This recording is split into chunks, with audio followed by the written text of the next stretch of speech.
Please sit. Well, graduates, friends, everyone, this is a glorious day. The class of 2015.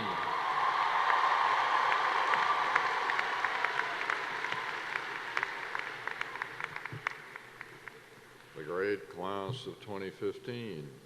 Undergraduate, graduate, professional have completed their studies, and we are gathered to rejoice. So let's get on with the celebration of the William and Mary classes of 2015. In the year 1693, the reigning monarchs of Great Britain, King William and Queen Mary, issued a royal charter authorizing the establishment of a certain place of universal study, or perpetual college of good arts and sciences, to be located on the south side of the York River, to be supported and maintained in all time coming, to be called and denominated forever the College of William and Mary in Virginia. These commitments have been kept through the generations and over the centuries. We reaffirm them today in these commencement exercises. Members of the college's Board of Visitors are with us. They are vital. Please stand, Board.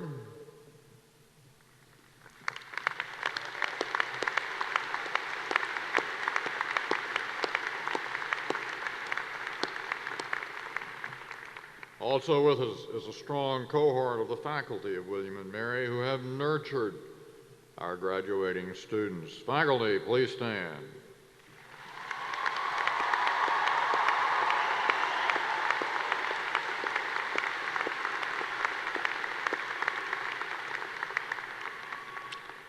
Several years ago, our students voted to tax themselves or their parents to provide funding to reward scholarly and teaching excellence. Let me introduce an especially gifted faculty member, the class of 2015 Professor Francis Tunglu Aguas. Francis, please stand.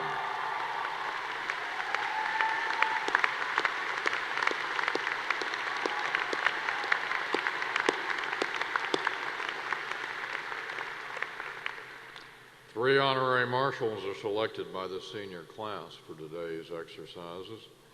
This is a special distinction. Deb Boykin, Scott Ickes, Colleen Kennedy, please stand.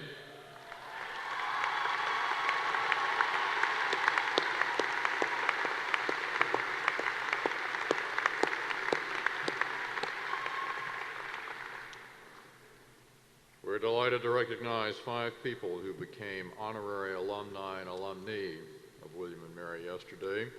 Honorary alumni and alumni are people who did not actually attend William and Mary, but have since developed great affection for the college and support it in myriad ways. 2 of this year's class, Mark Schenkman and Catherine Ring, couldn't be here today, but 3 are. Frank Schatz, Eileen Glenn, and Tom Rideout. Please stand.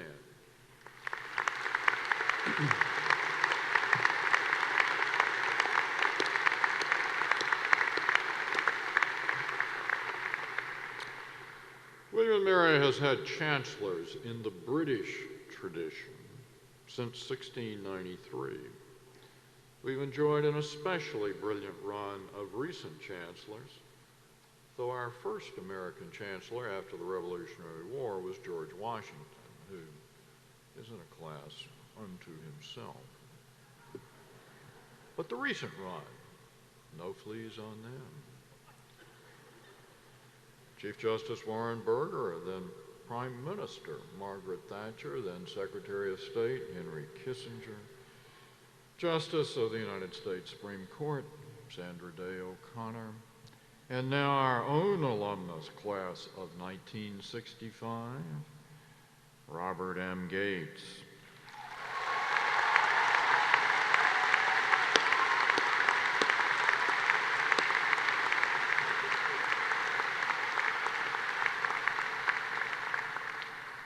Bob Gates, as we all know, is the former head of both the CIA and the Defense Department. He was Secretary of Defense for two very different presidents of very different political parties, which is simply a testament to his extraordinary capacity. Bob's career in the service of our country has been literally the stuff of legend. Chancellor Gates, come speak.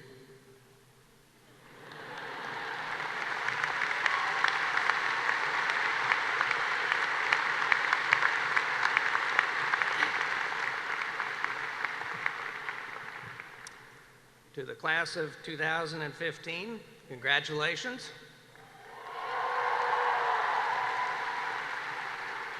You've made it through one of the most rigorous educations in the world and earned a mark of distinction that will serve you well for the rest of your lives, a William & Mary degree.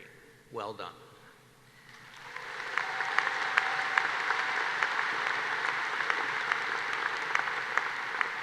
To the parents and families of the class of 2015, congratulations to you as well.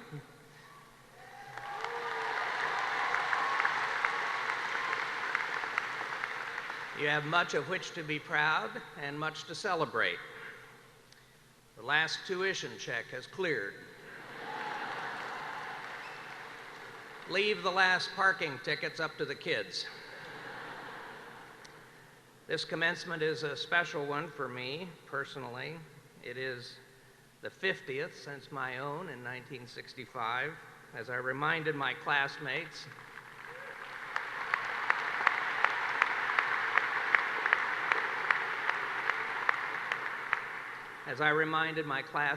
the Wren building looks as good as ever. We, on the other hand, do not. William & Mary mixes no words about the passage of time. You vibrant graduates are entering the young guard.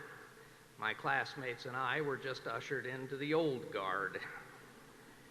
But William & Mary does have a deep appreciation for people and things with a few years under their belts. As I ponder the university you graduate from today in comparison with my own experience, I'm struck more by the similarities than the differences, though there are certainly plenty of those. What remains at the very core of a William & Mary education is the powerful notion that each of us should find ways to serve the greater good. Maintaining William & Mary's timeless values amid all the pressures facing higher education today requires sustained leadership, people who are in it for the long haul. And we're fortunate to have those kind of leaders. To Taylor Reevely and the board, thank you for all you do for William & Mary. Likewise, each of us bears a responsibility to nurture our alma mater, the alma mater of a nation, and ensure it thrives for all time coming. Each generation of graduates has emerged like you, uncertain exactly what awaits you in life. But each did know that they were destined to make a difference. That legacy of service, of making a difference for our country, our communities, and for the world, is the greatest William & Mary tradition, and it's the most important one to continue. Today, as you receive the hard-earned mantle of William & Mary graduate, know that you too can make a difference in your life, and I am confident that you will. Again, congratulations, and God bless.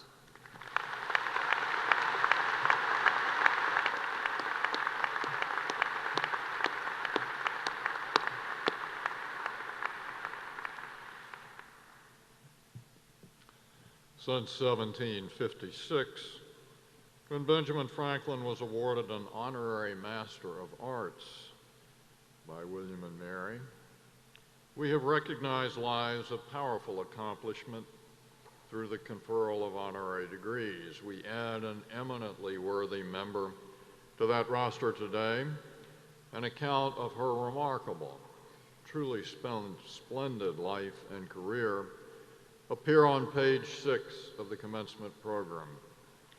Now, Mr. Rector and Mr. Chancellor, please come forward and award the honorary degree.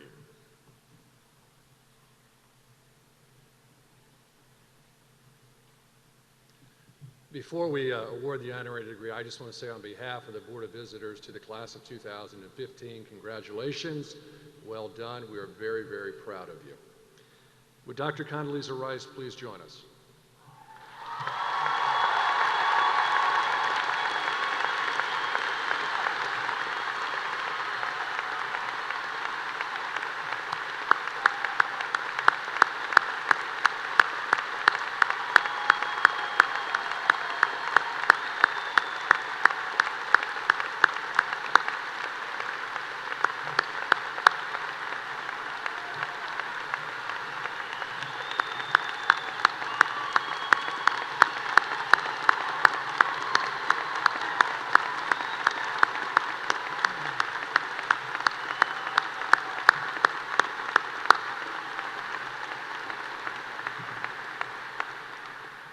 We call that a great William and Mary welcome. Yes, thank you. Condoleezza Rice, in all things a leader, yours is a life of remarkable accomplishment and service. A former Stanford president said of you, quote, "Everything she has done well." And you have done so many things very well. As the 66th Secretary of State, the first African-American woman to hold the post, you logged more than 1 million miles of travel, the most ever.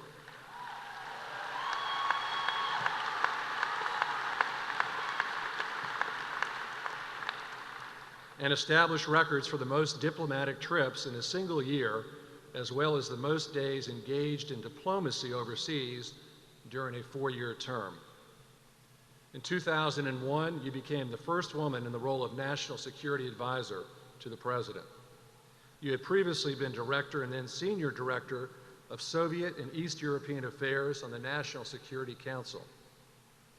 As Stanford's Provost from 1993 to 1999, the first woman, first African American, and the youngest person ever in the role, you were the Chief Academic and Budget Officer of one of the world's preeminent universities, an institution with 1,400 faculty, 14,000 students, and a $1.5 billion annual budget. Growing up in Birmingham, Alabama, you felt firsthand the impact of racial discrimination.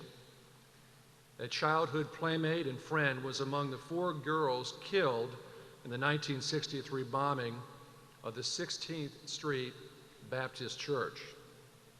Your father, a Presbyterian minister, teacher, and football coach, and your mother, a teacher and musician, instilled in you a drive to succeed from a young age, emphasizing the need to be twice as good to overcome the era's systemic injustice.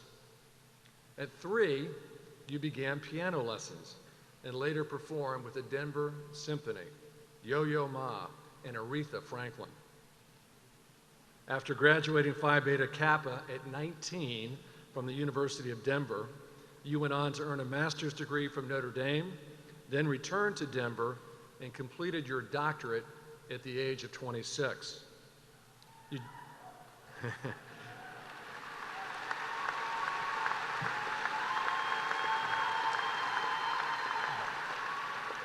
You joined the Stanford faculty and rose through the ranks to full professor and then served as the university's provost.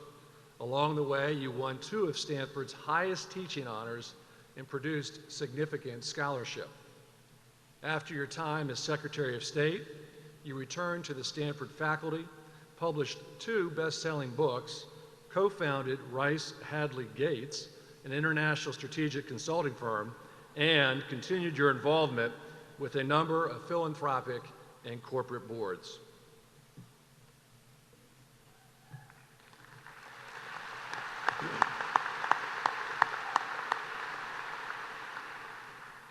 Condoleezza Rice, yours has truly been a life of vast accomplishment and striking service. William and Mary is proud to honor you. By virtue of the authority vested in me by the Board of Visitors and the ancient royal charter of the College of William and Mary in Virginia, I hereby confer upon you the degree of Doctor of Public Service, honoris causa.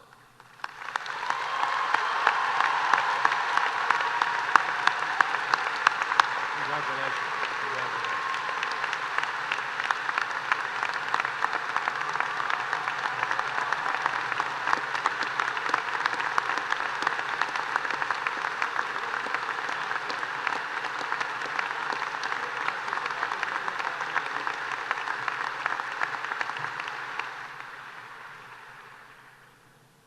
Asserting the massive authority that accrues to me as Chancellor,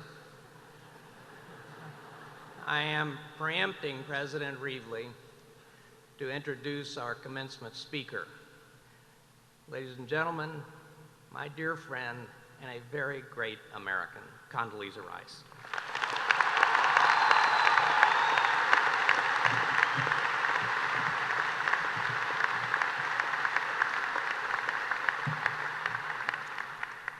Thank you very, very much for that tremendous welcome and for this tremendous honor. It's quite something to be named in the same breath with Benjamin Franklin. And indeed, I was the 66th Secretary of State of the United States. The first, of course, was an alumnus of William and Mary Thomas Jefferson.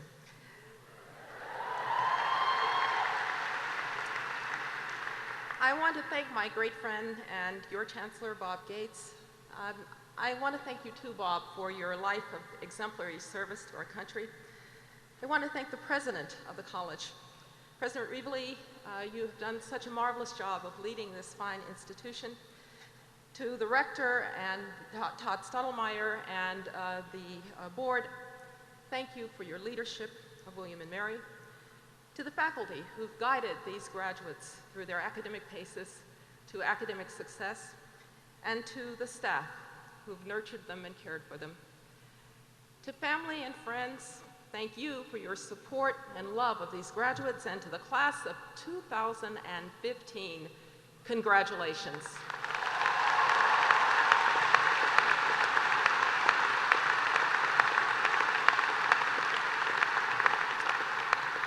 Now, it's great to be here in Tribe Country. As an academic, I'm pleased to be here because this is such a respected place of learning, and it's had such an important role in our history of our country.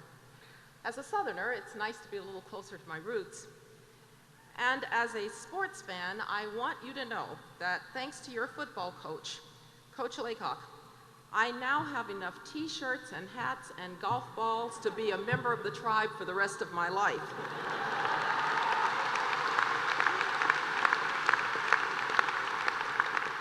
It's been many years since my own undergraduate commencement at the University of Denver. I remember almost everything about it.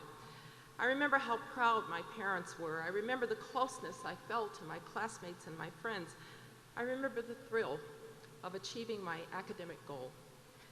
I do not, however, remember a single word that the commencement speaker said that day, and you won't either, and I promise not to take it personally. On this day, you can be forgiven for feeling a little restless and a little proud. You will have lasting memories of this place, the holiday celebrations at the Yule log ceremony, and your professors trying to outdo each other in the raft debates. And even I will remember the joy on your faces as I joined you last night for the candlelight ceremony. Those experiences have been a part of your journey together, a journey that ends today in celebration of your educational achievements at this highly respected institution. Education is transformative. It literally changes lives. That is why people over the centuries have worked so hard to become educated. Education is more than any other force can help to erase arbitrary divisions of race and class and culture and unlock every person's God-given potential. This belief is very personal for me. It has long been an article of faith in my family. I first learned of this idea through stories about my paternal grandfather, a real family hero named John Wesley Rice, Sr. Granddaddy Rice was a sharecropper's son in Utah. That would be E-U-T-A-W, I'm not kidding, Alabama. And when he was a young man of about 19, he decided he wanted to get book learning in a college. And so he asked how a colored man, that was the parlance of the day, could go to college. And they told him there was this little Presbyterian school about 30 miles away called Stillman College. So he saved up his cotton for tuition. He went off to Stillman College. And after the first year, they said, so how are you going to pay for the second year?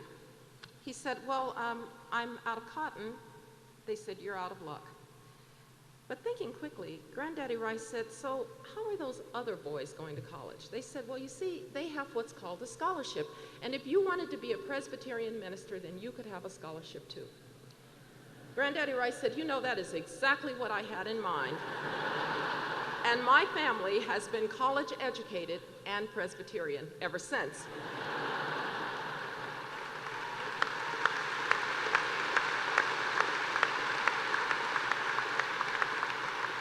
But you know, John Wesley Rice Sr. was on to something. He knew that that education was going to allow him to become someone that he otherwise might never have even imagined. And he knew that it would resonate for generations of Rices to come. And indeed, my father would go on to become not just college educated, but advanced degreed, and he would be an administrator at the University of Denver and a Presbyterian minister. And his sister, my Aunt Teresa, would go to the University of Wisconsin in 1952. She would get a PhD in Victorian literature and write books on Dickens. You think what I do is weird for a black person? She wrote books on Dickens.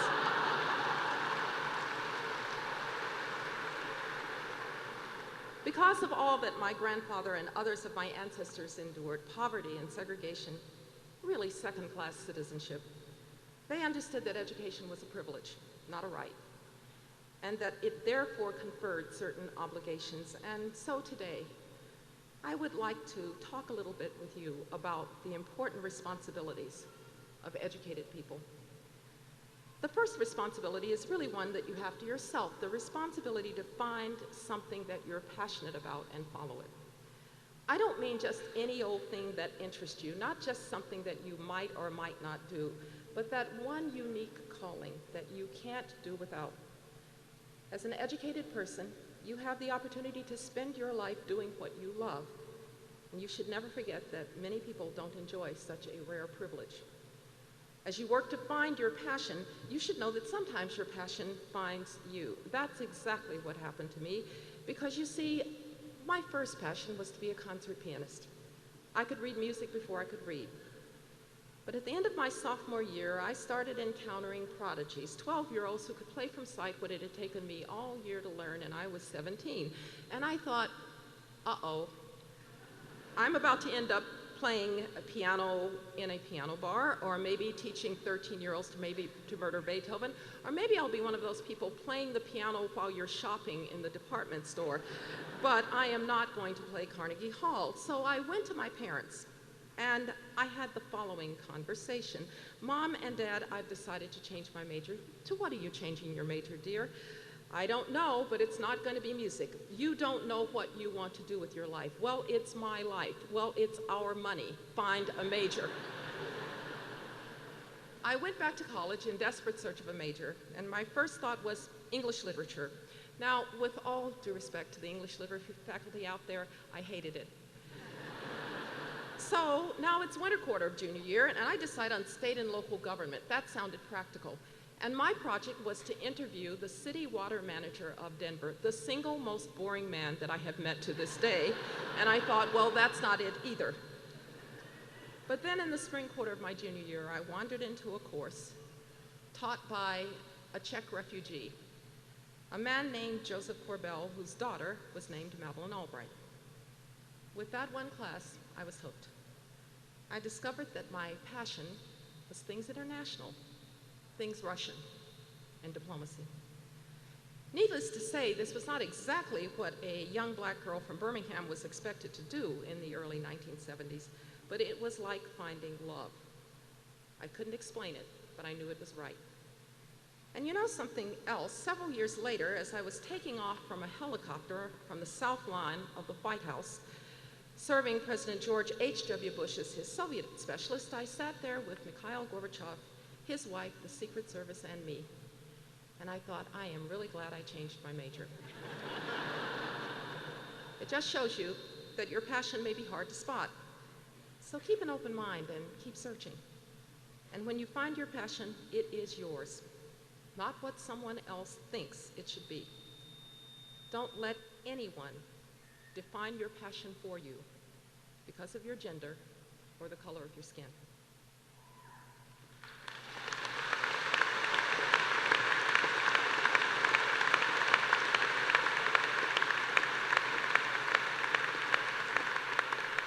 The second responsibility of an educated person is commitment to reason. Here at William and Mary, you haven't been taught what to think, but how to think, how to ask questions, how to reject assumptions, how to seek knowledge. In short, how to exercise reason. This experience will sustain you for the rest of your lives, but no one should assume that a life of reason is easy. To the contrary, it takes a great deal of courage and honesty. The only way that you will grow intellectually is by examining your opinions, attacking your prejudices constantly and completely with the force of your reason. This can be unsettling, and it can be tempting instead to opt for the comfort of a life without questions. It's possible today to live in an echo chamber that serves only to reinforce your own high opinion of yourself and what you think. That is a temptation that educated people must reject. There is nothing wrong with holding an opinion and holding it passionately. But at those times when you've decided that you are absolutely right, go and find someone who disagrees. Don't allow yourself the easy course of the constant amen to everything that you say. A commitment to reason leads to your third responsibility as an educated person, which is the rejection of false pride. It is natural, especially among the educated, to want to credit your success to your own intelligence and hard work and judgment. And it is true, of course, that all of you sitting here today are here because you do, in fact, possess those qualities. But it is also true that merit alone did not get you to this day. There are many people in this country who are just as intelligent, just as hardworking, just as deserving of success as you are. But for whatever reason, maybe a broken home, maybe poverty, maybe just bad luck, they did not enjoy the opportunities that you've had at William and Mary. Don't ever forget that. From this day on, promise to live your life humbly. The fourth responsibility of an educated person is to be optimistic. Too often, cynicism can be the fellow traveler of learning, and I surely understand why. History is full of much cruelty and suffering and darkness, and it can sometimes be hard to believe that a brighter future is indeed dawning. But for all our past failings, for all of our current problems, more people now enjoy lives of hope and opportunity than at any other time in human history. This progress has been because of the concerted effort not of cynics, but of visionaries and optimists and idealists who dealt with our world as it was, but never lost sight of the world as it should be. Here in America, our own ideals of freedom and equality have been born through generations by optimists. There was a day in my own lifetime when the hope of liberty and justice for all seemed quite impossible. But because individuals kept faith with the ideal of equality, we see a different America today. You're headed into a world where optimists are too often told to keep their ideals to themselves. Don't do it. Believe in the possibility of human progress and act to advance it. Now, what do I mean by human progress? I believe that all human beings share certain fundamental aspirations. They want protections for their lives and their liberties. They want to think freely and to worship as they wish. They want opportunities to educate their children, both boys and girls. And they want to be ruled by the consent of the governed, not by the coercion of the state. And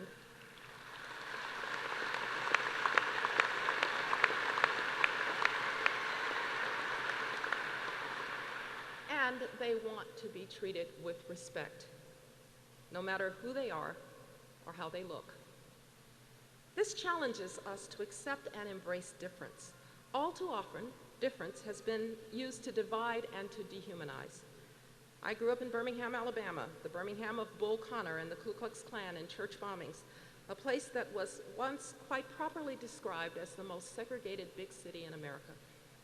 I know how it feels to hold aspirations when your neighbors think that you are incapable or uninterested in anything higher, and perhaps there are some members of this audience who have faced that from time to time. We have not and will not quickly erase the lasting impact of our birth defect of slavery, or the follow-on challenge of overcoming prejudices about one another. But please remember this: we do not have a constitutional right not to be offended. We are Americans.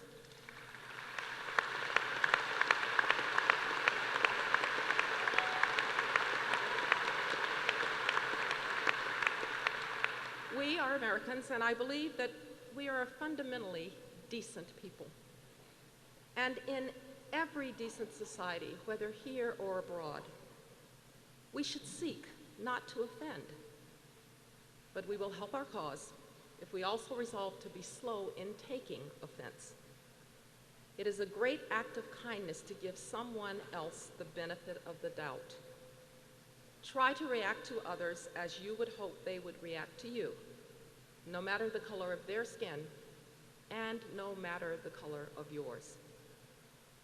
And as we look from here out into the world where men and women seek the very basic liberties that we enjoy, let us remember that they are indeed different, but their desires for freedom are like ours. In my professional life, I've listened with disbelief when people say that the men and women of Asia or Africa or Latin America or now the Middle East are not drawn to the dignity that liberty bestows. Maybe some say they're just not ready, they're too tribal or too poor or too religious. Do not patronize them in this way.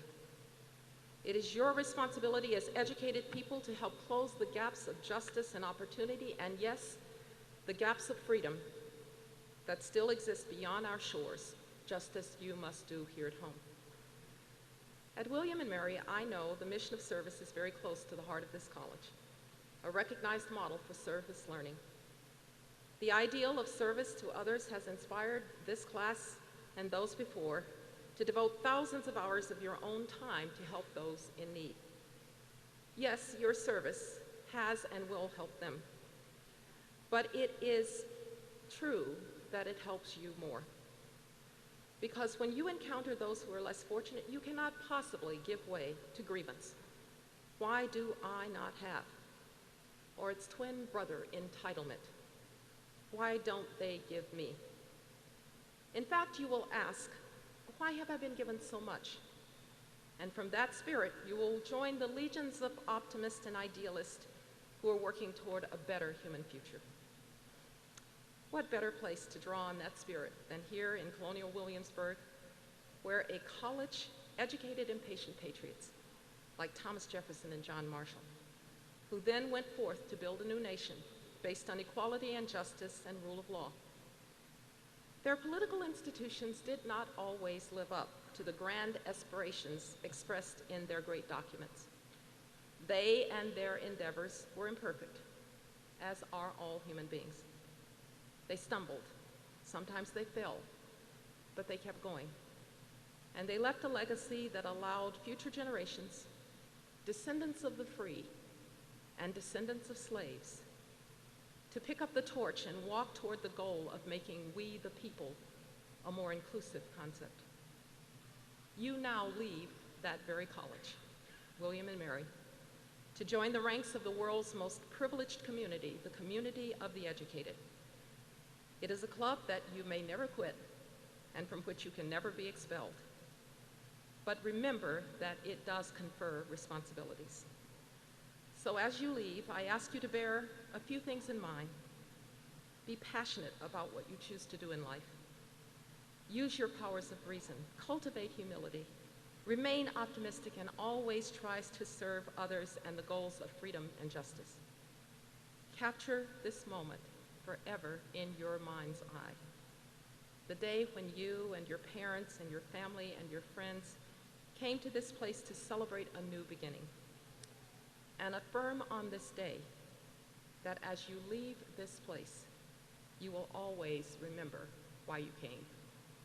May God speed you on your way today and for the rest of your lives. Thank you.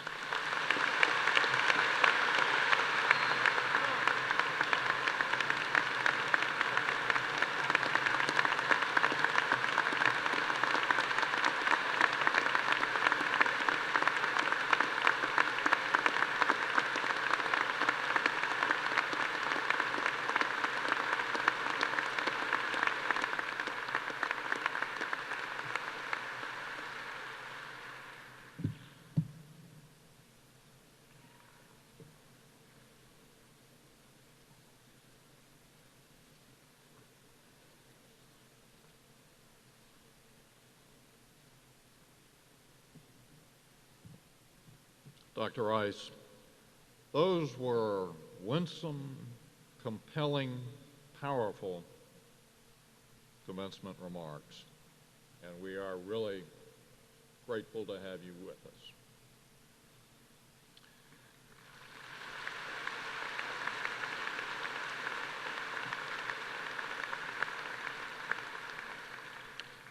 And now the William and Mary Choir, under the direction of Jamie Armstrong.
Thank you, choir. That was magnificent as always.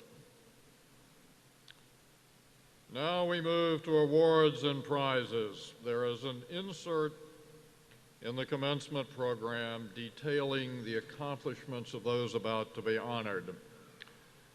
My words about each will be a mere suggestion, a mere scintilla. sketching their celestial magnificence. We have some distance to travel with awards, and I plan to move along much like a hare, that's H-A-R-E, in full flight. The Lord Botetourt Medal, established in 1772 for the honor and encouragement of literary merit, goes to the graduating senior. With the greatest distinction in scholarship today, the Botetourt Medal goes to Ellen Catherine Chaffray. Ellen.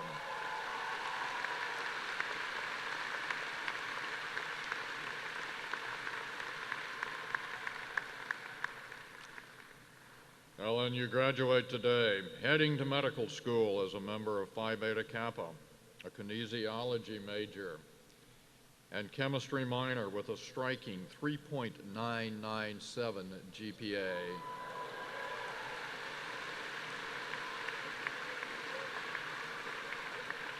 That is just a hair short of a perfect 4.0. Your research has led to publications in leading scientific journals and to academic presentations. In addition to your glittering academic achievements, you were a star on the tribe's lacrosse team. Ellen, well done.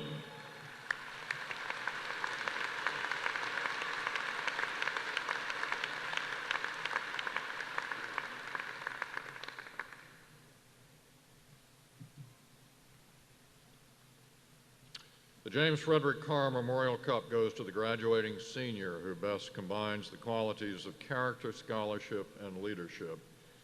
James Carr came to William & Mary in 1914, served with distinction in the First World War, and lost his life before he could return to the college.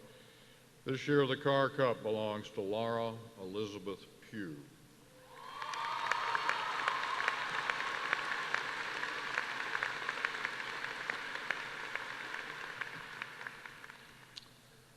Laura, as a double major in biology and public health, you have combined your academic prowess with a commitment to service. Spending 2 summers in Uganda, you researched water access and childhood illness, drawing connections between the two and presenting your findings at national conferences. You have served the campus community as a tutor, a teaching assistant, and a tribe adventure leader. You graduate with membership in Phi Beta Kappa and Omicron Delta Kappa. Well done, Laura. Now, Laura.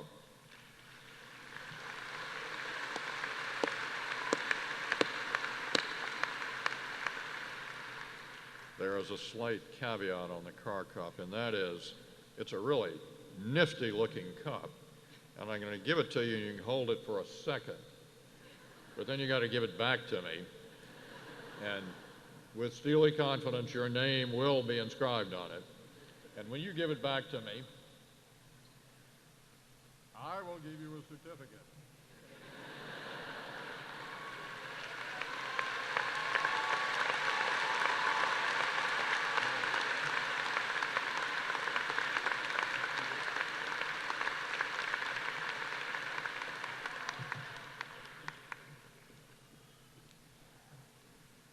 Every year I get steely instructions, get the Carr Cup back.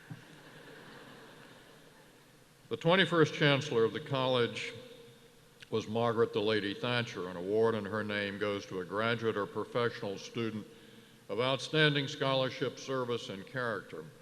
This year's Thatcher recipient, Jonathan Stephen Lefjack.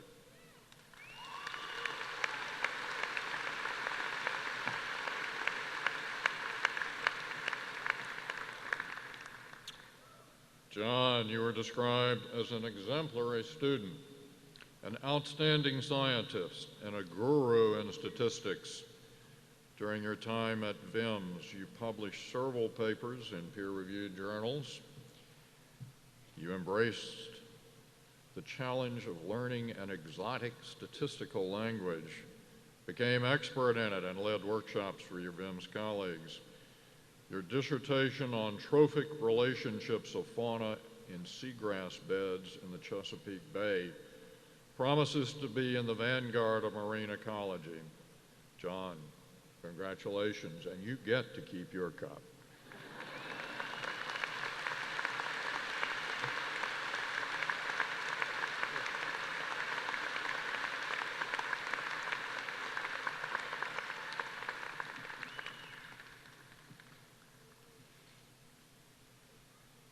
in memory of Algernon Sidley Sullivan, the New York Southern Society recognizes 2 students in the graduating class and 1 other person with close ties to the college, recognized for heart, mind, and helpfulness to others.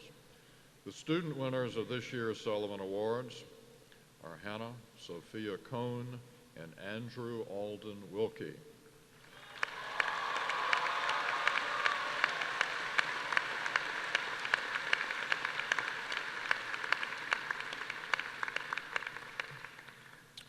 Anna, you represent the finest qualities of heart, mind, and character. Your involvement on campus reflects an abiding concern for others. With a self-designed major in peace and conflict studies, you spent a semester studying in Israel. On campus, you served as an orientation aide and a coordinator in the Center for Student Diversity. You spearheaded a student assembly survey that will prove valuable to our campus task force on race and race relations. Drew, as might be expected of an Eagle Scout, you have been a force for good during your time at William & Mary, always asking, how can I help? Time and again, you have focused on positive solutions. You're recognized by your fellow students as an unselfish advocate and trusted advisor. Your work with the Student Assembly as its Chief of Staff has been powerfully constructive. You graduate today as a double major in government and finance, having made a lasting impact on your alma mater. Hannah and Drew, we are proud of you.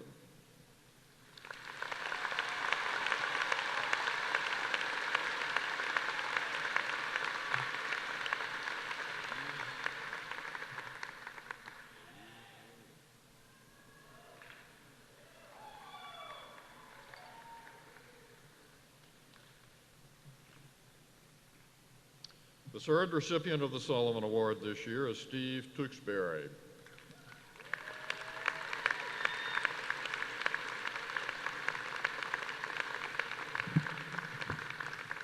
Steve is Executive Director of University Events. You are known for your mastery of campus happenings, from the smallest and tamest happenings to the largest and most ferocious. Your skill, experience, and bedside manner are extraordinary. Despite the depredations of the weather gods, logistics, schedule changes, you remain cheerful, unflappable, and able to deliver the goods on time, right side up. To quote one of your admirers, Steve is intensely dedicated and hardworking. He's committed to excellence. Steve.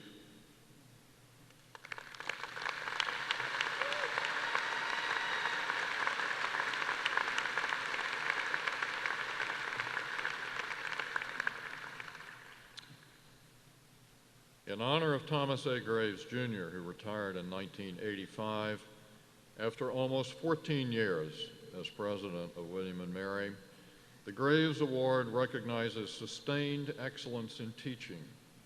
This year we have 2 distinguished recipients, Jonathan Aries and Bill Geary.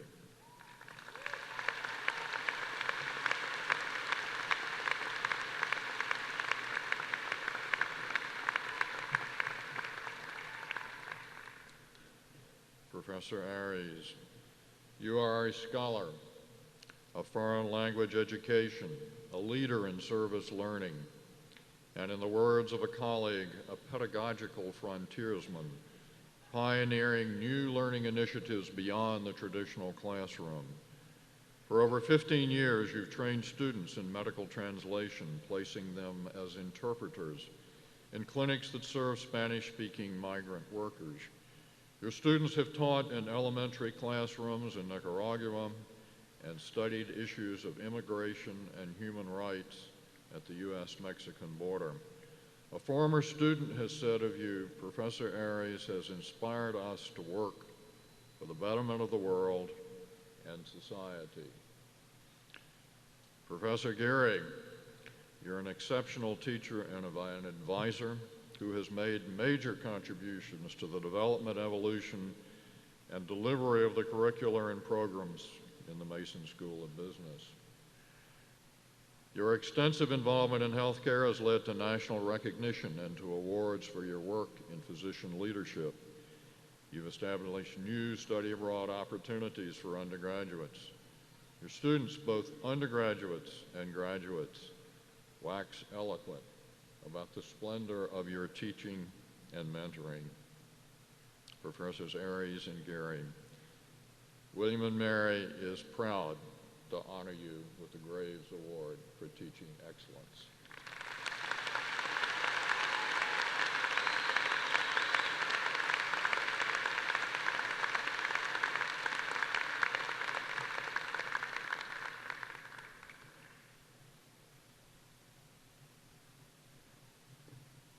Oh, wait. You get plaques.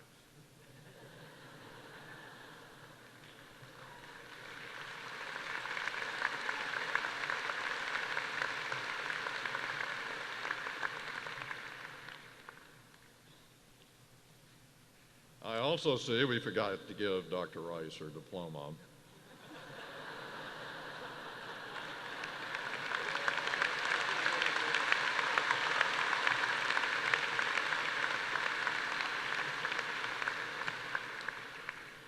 Annually, an endowment from Charles and Ann Duke supports an award to an outstanding staff member in memory of Mr. Duke's parents who served William and Mary wonderfully and sacrificially for many, many years.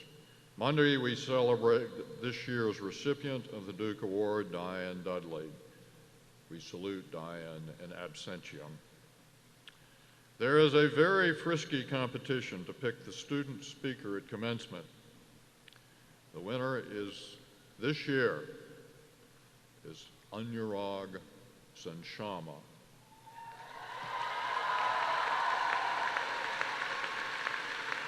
Anurag is graduating today with a degree in physics. Come dazzle us.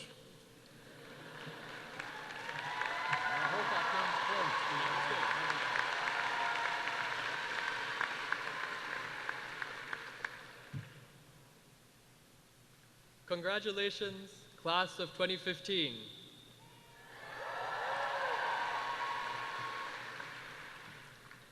We come together today to commemorate an important milestone in our lives.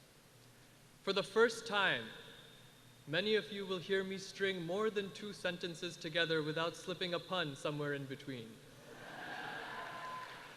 Pun believable, I know. That was 3 sentences, we're still okay. All right. In other news, we're graduating. One more degree of separation removed between us and the real world. And as we prepare to cross this threshold, I'd like to take a few moments to reflect on the path we've taken to get here. We have had the privilege of attending a university with many treasured traditions and values, from its liberal arts education to the camaraderie encapsulated in the slogan, "One tribe, one family."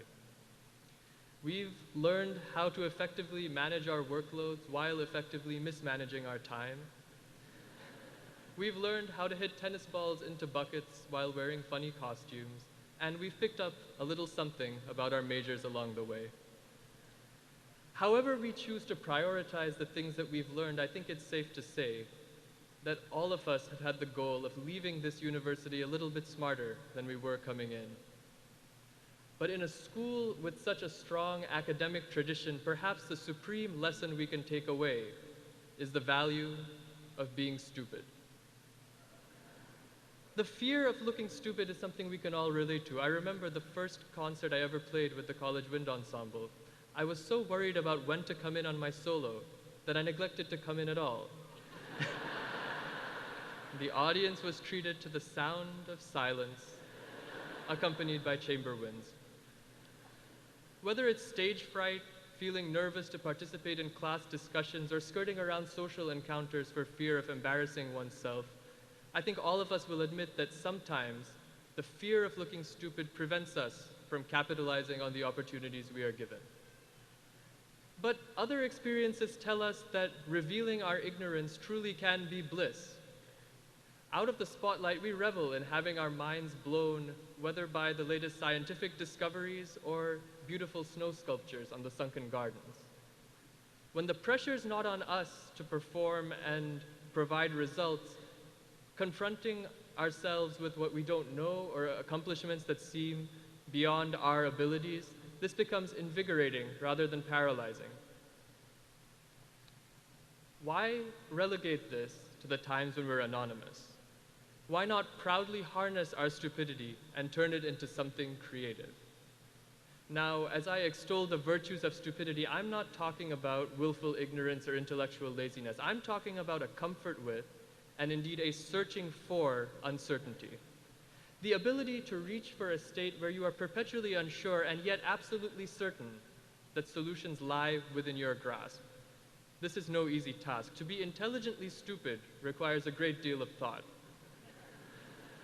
We must strive not only to answer questions, but to question answers, and recognize that new insights which don't bring to light new questions are really no insight at all. In a world besieged by violence, threatened with a changing climate, and faced with so many social inequalities and divisions, we are all stupid, whether we like it or not. It's daunting to come up with solutions to problems like these, and all too easy to think that because we don't understand them, they are somehow an immutable part of our reality. The question is whether we can treat the gaps in our understanding as opportunities for growth, rather than weaknesses to be shamefully ignored. With the spotlight on us, will we play our solos? Will we engage those conversations? Will we raise our hands and risk being wrong? And when we're right, can we go further? Can we actively search for the situations which turn up anew the fertile soil of our ignorance? If we remain content to reap the fruits of past success, we forfeit the opportunity to plant seeds for the future. It is only by facing the frustration and the cluelessness that comes with trying something new that our biggest problems can be solved, because more often than not, it's the questions that stump us that most need to be answered. Ultimately, being stupid is a communal endeavor. To truly enjoy our stupidity, we need friendships. We need the depth and honesty of friendship that makes, this is something you can work on. Here's something you might want to think about. The greatest compliment you could ever hope to receive, because the ability to criticize and be criticized has its foundation in absolute trust. I've found those friendships here at William and Mary. From the physics community to the music community, from my freshman dorm to the Casa Hispanica to all the other wonderful people I've met over the course of my undergraduate career. And these are the friendships I hope to build on in the future. To my family, for their constant support. To all the faculty and staff for providing us with an education and a home here on campus. And to each and every one of you, my classmates and friends, thank you. Thank you so much for 4 amazing years. I am proud to graduate a part of this, one tribe, one family. Thank you very much.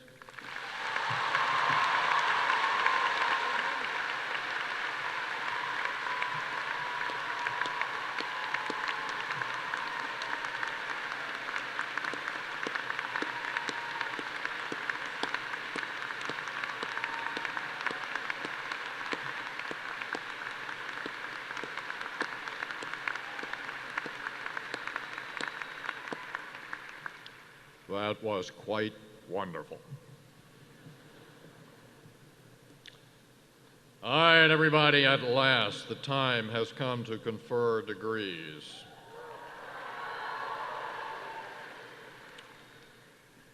Today, William & Mary graduates the first class from our joint degree program with St. Andrews University in Scotland.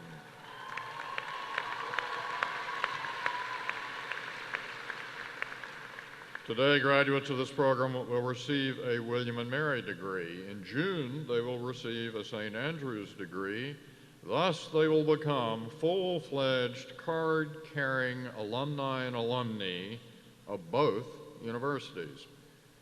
Two of these students designed an elegant coat of arms for the joint degree, since blessed by Scotland's Guardian of Heraldry. Take a look at page 8 of your program, and you will see it. Graduates of the joint degree program of St. Andrews, please stand.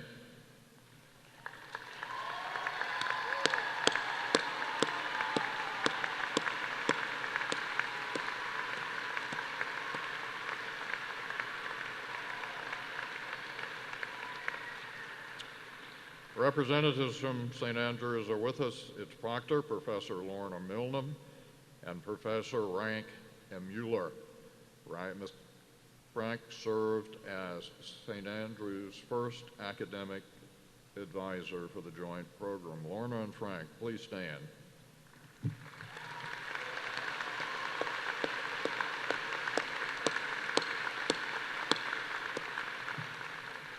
Election to membership in academic honor societies at William and Mary is not a mission for the faint of heart. It's a major feat. Please stand if you've been inducted into Phi Beta Kappa, Order of the Coif, Beta Gamma Sigma, or Kappa Delta Phi.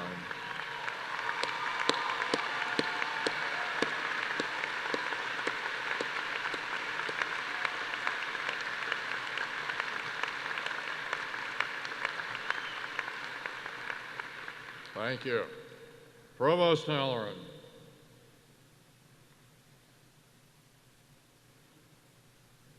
First, to the graduates, congratulations.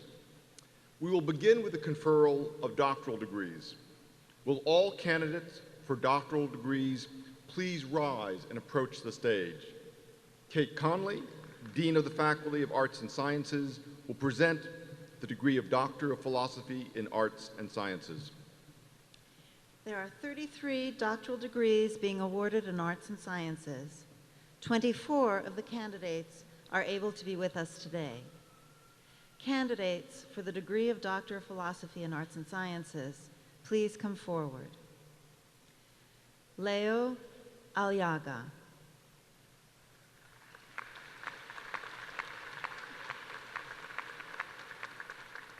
Juan Carlos Cornejo.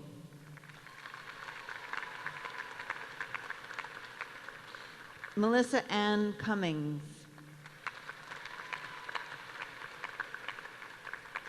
Bo Dong.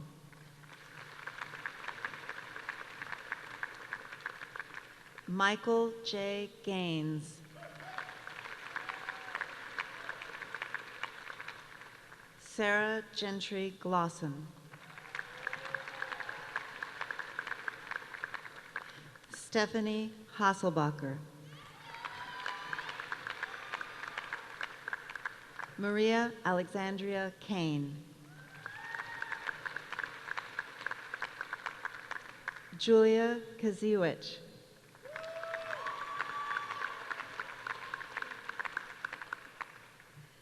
Lindsay Mitchell Kiter.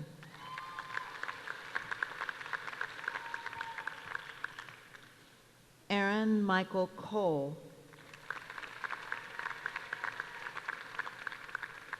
Lucy Kirova.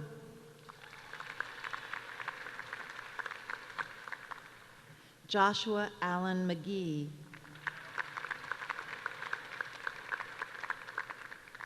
Sarah McLennan. Emily Wren Moore. Justin Andrew Paraso. Roxanne Victoria Pickens.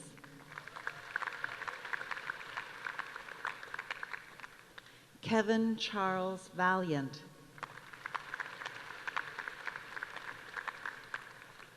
Lei Wang.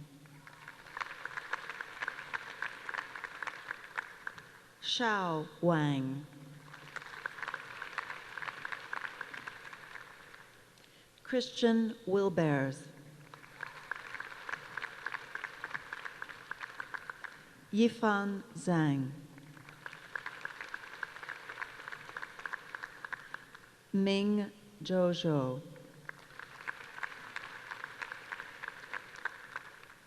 Austin Ziltz.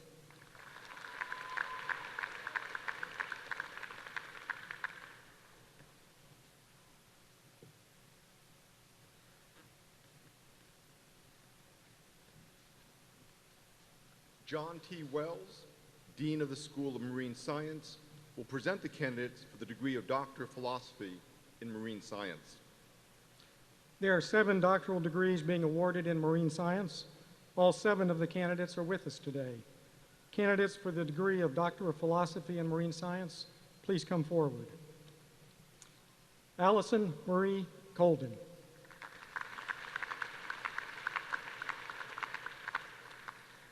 Allison Laurel Deary. Katie May Lauman. Jonathan Stephen Lefchik.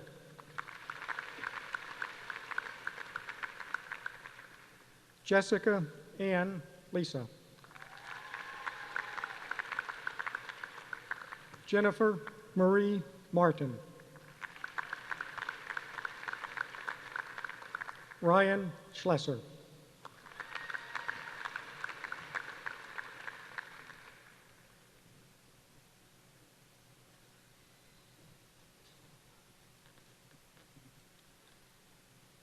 Spencer G. Niles, Dean of the School of Education, will present the candidates for the degree of Doctor of Philosophy in Education and Doctor of Education.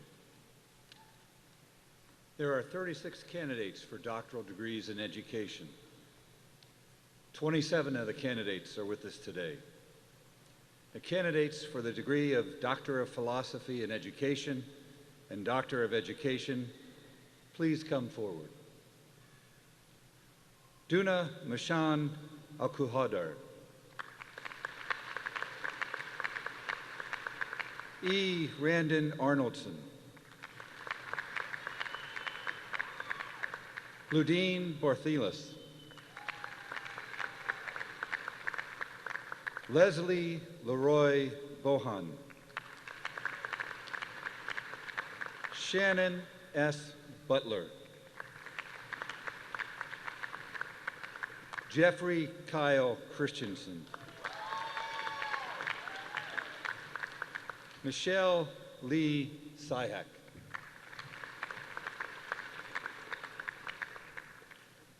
Ann Himberger, Colorado.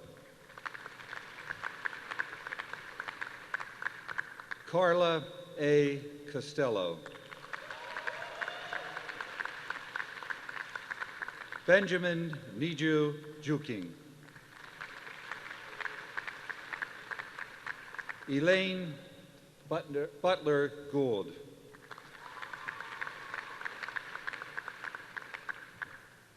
Sean Michael Hevel.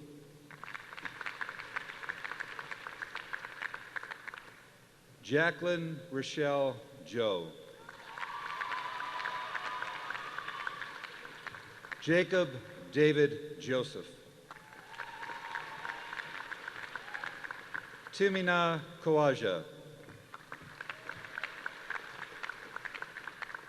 Michelle Heather Kissinger.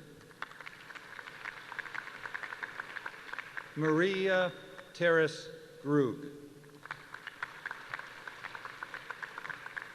Elizabeth Ashley Schuler Lee.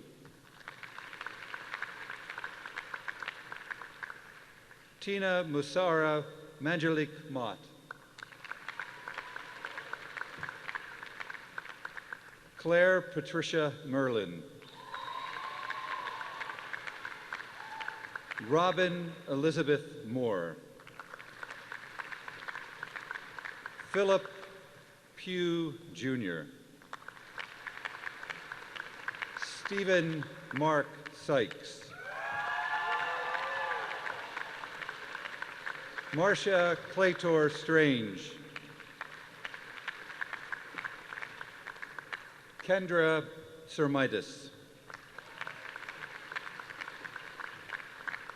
Sandy Crump Turnage. Jingzhu Zhang.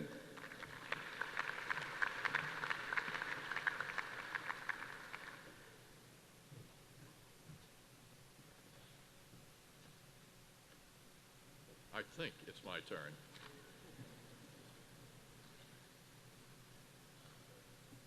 Will the candidates for the degrees of Doctor of Philosophy and Doctor of Education please stand? By the authority vested in me by the Board of Visitors of the College of William and Mary in Virginia, I confer upon each of you as appropriate the degree of Doctor of Philosophy or Doctor of Education, and welcome you into the ancient and honorable community of scholars. Congratulations. Please sit.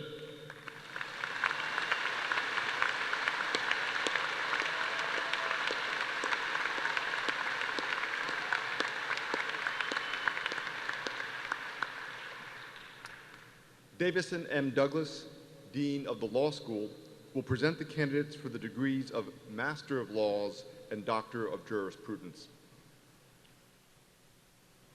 From the nation's oldest law school, there are 37 candidates for the degree of Master of Laws and 179 candidates for the degree of Doctor of Jurisprudence. Those who are present here today, please stand.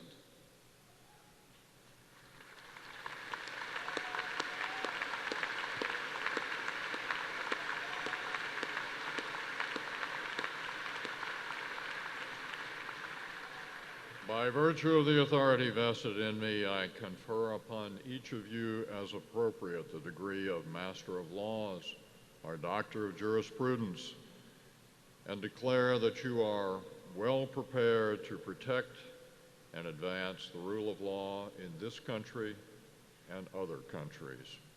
Please sit.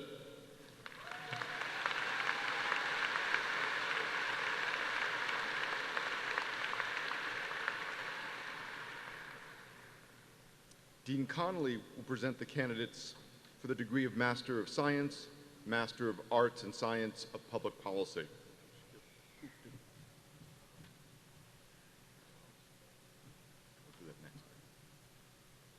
There are 43 candidates for the degree of Master of Science, 43 for Master of Arts, and 18 for the Master of Public Policy. Those present, please rise.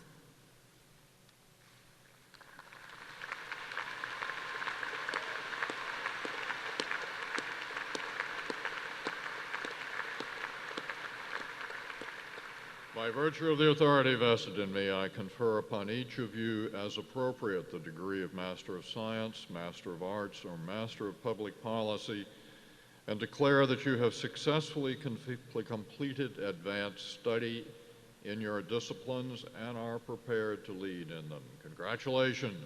Please sit.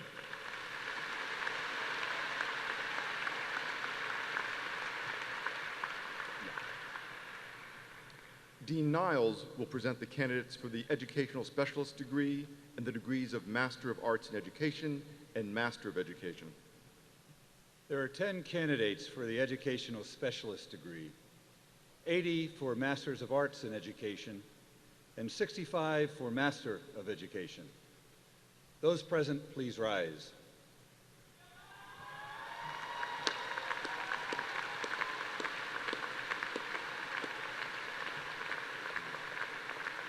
By virtue of the authority vested in me, I confer upon each of you as appropriate the degree of Educational Specialist, Master of Arts in Education, or Master of Education, and declare you well prepared to help nurture the schools of our Commonwealth and nation. Congratulations. Please sit.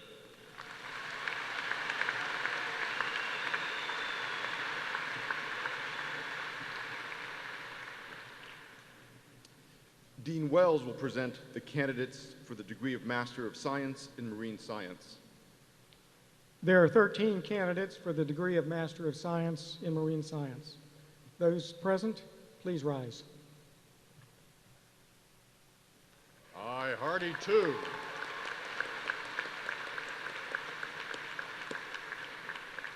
By virtue of the authority vested in me, I confer upon you the degree of Master of Science and declare that you have successfully completed advanced study in marine science and are well prepared to lead in that sphere. Congratulations. Please sit.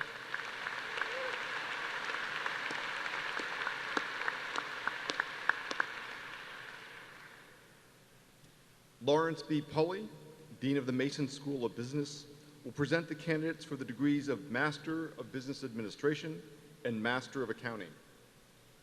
There are 181 candidates for the degree of Master of Business Administration and 109 for Master of Accounting.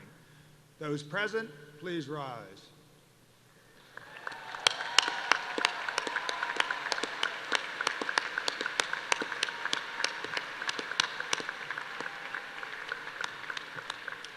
By virtue of the authority vested in me, I confer upon each of you as appropriate the degree of Master of Business Administration or Master of Accounting, and declare that you are well prepared to lead in the spheres of business and finance. Congratulations. Please sit.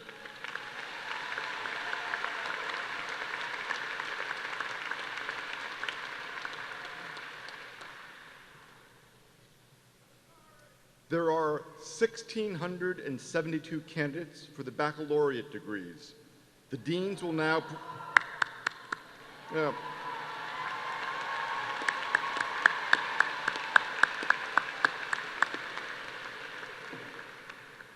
The deans will now present the baccalaureate candidates by field of interest or concentration. Dean Pulley will present the candidates for the degree of Bachelor of Business Administration. Candidates for the degree of Bachelor of Business Administration, please rise as I introduce your concentration and then be seated. Accounting.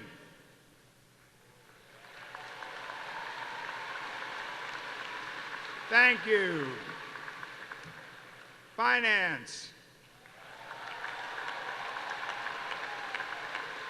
Thank you. Marketing. Thank you. Process management and consulting. Thank you.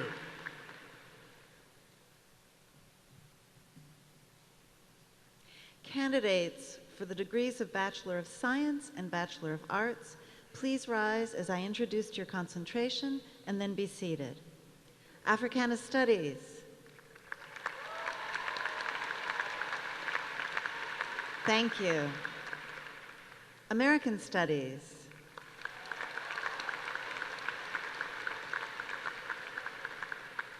Thank you. Anthropology. Thank you. Art and Art History. Thank you. Biology.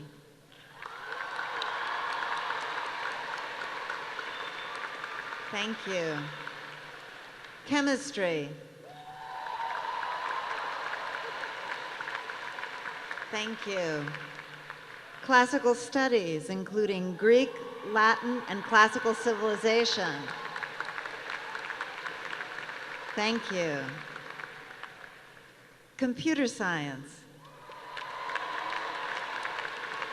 Thank you. Economics. Thank you. Elementary Education. Thank you. English. Thank you. Gender, Sexuality, and Women's Studies. Thank you. Geology. Thank you. Global Studies, including European Studies, Latin American Studies, Asian and Middle Eastern Studies, and Russian and post-Soviet Studies. Thank you. Government.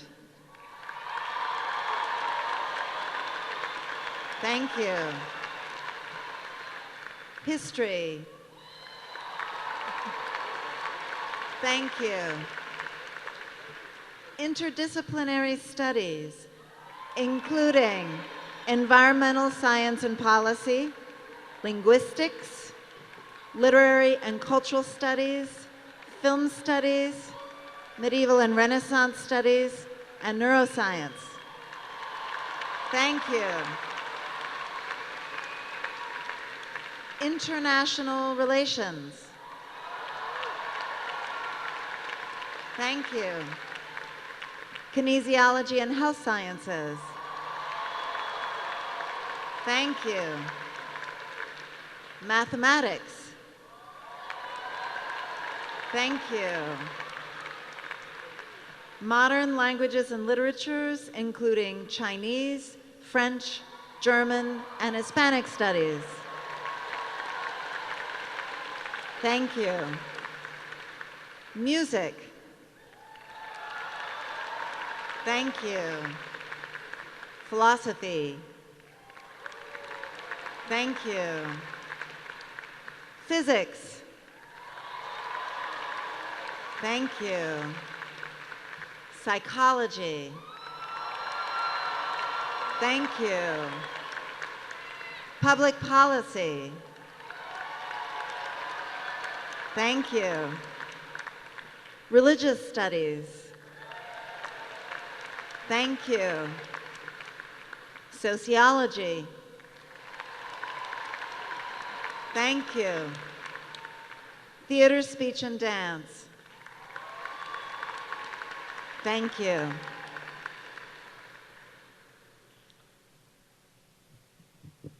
Now, all the candidates for bachelor's degrees, please stand as one great tribe united.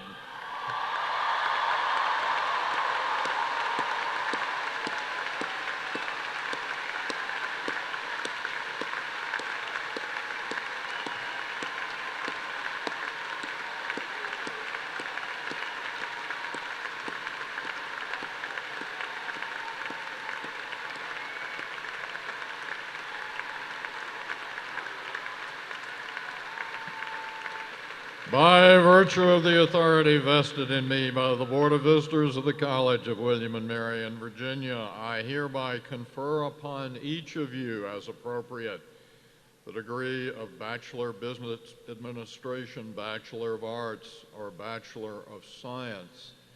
And I welcome each of you into the community of educated women and men well prepared to make a difference for the better in your communities, states, and nations. Congratulations. Please sit.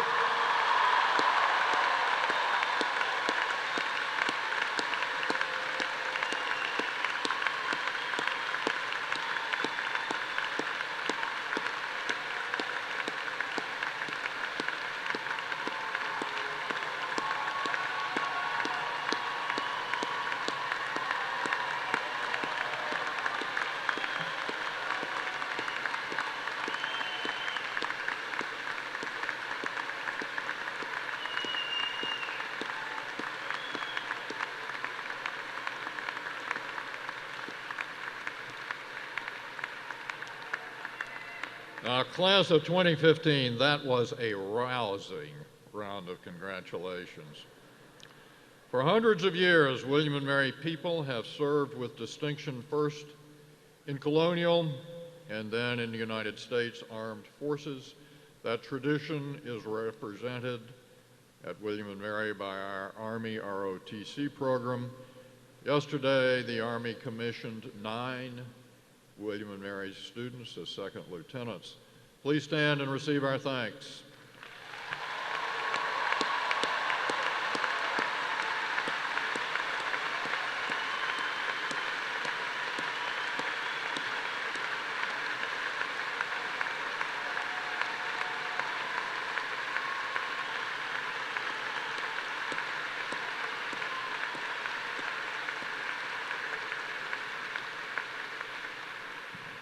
William and Mary has a long tradition of educating public school teachers, kindergarten through grade 12 to serve Virginia and throughout the nation. Please stand if you have received teaching certification. Please stand if you have received teaching certification.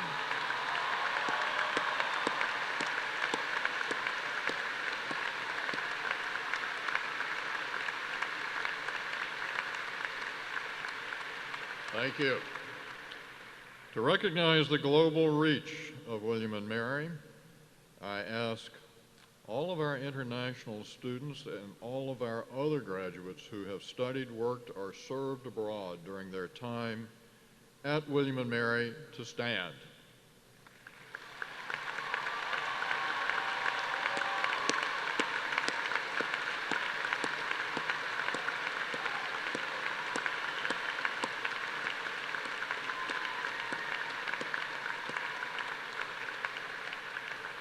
Thank you.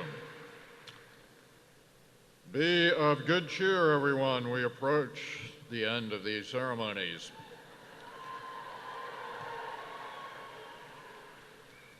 Now, according to the program, the President is supposed to offer wise concluding words. But as I say every year at this point in the commencement proceedings, I feel a bit like the corpse at an Irish wake. You need me to have the party, but you don't expect me to say anything. However, I have the podium. So I am going to mention very quickly the bare bones of three imparting realities that deserve a parting salute. And I realize, William and Mary people, you are already quite familiar with each. First, hard work. There is a strong link, an inescapable link between serious accomplishment and hard work. It usually, almost always, takes a lot of time and effort to produce exceptional results in any area of human endeavor. So, class of 2015, each of us does better when we work hard. Second, purpose. Most of us also do better when we have a reasonably clear sense of purpose or passion, rooted in what matters the most to us, in what we really believe it's worth spending our lives pursuing. Now, often it takes us a while, each of us, to figure out what our purpose is, what our real passion is, to decide what really does matter to us. And to some extent, I think, our understanding of personal purpose will keep evolving over the years as we move along. That's perfectly okay. Just each of us needs to keep thinking about purpose, our purpose, and responding to its call when that call does become clear to us. Third, one indispensable aspect of purpose that's deeply ingrained in the DNA of William and Mary people is doing some good for other people. And it's vital to keep at this, doing some good for other people, even when our efforts are modest. Class of 2015, I've seen a lot during the 50 years since I graduated from college in June 1965. And in my experience, to say again what I just said, it's important for us to be willing to work hard on things that we believe matter. And it's important for each of us to figure out what we do believe truly matters for us and what gives guiding purpose to our lives. And it's important that part of our purpose be to use some of our time and our talent and our resources for the good of our fellow humans. But as I said, you all already know all this. Now, one last thing. Fun is key, too. Fun for its own sake. Pure, unadulterated, AAA fun. So you got my permission to have fun.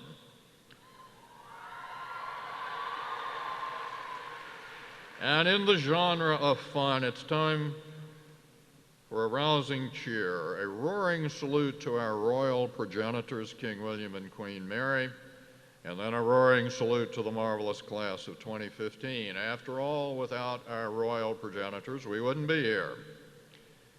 Then we'll cheer for you, graduates. If you hadn't scaled William and Mary's academic heights and emerged on top with your fur intact, we wouldn't be here either. Now we're going to do this in a call and response mode. I'll call for a cheer for King William, and we'll all respond William 3 times. And do the same thing for Queen Mary and then the class of 2015. This is not complicated. It works smashingly well if everybody cooperates. Now, everybody on that side of the hall, you're William. Same thing on the podium. Everybody on this side of the hall, you're Mary. Now, if you're not sure which side of the hall you're on, do not be troubled. Pick one side or both. All right, everybody got it? This side is William. If we don't do it well, we'll repeat it. Friends, a salute to King William. William, William, William. And friends, a salute to Queen Mary. Mary, Mary, Mary. The King and Queen feel warmly wanted. And now the greatest cheer of all for the great class of 2015. All right, everybody, for 2015, 2015, 2015, 2015.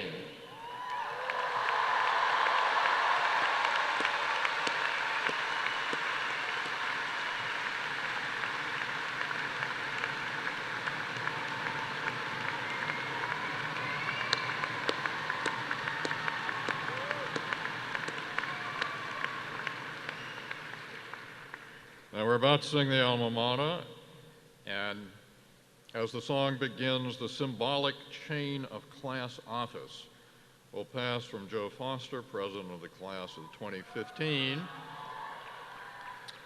to Mark Bland, president of the class of 2016.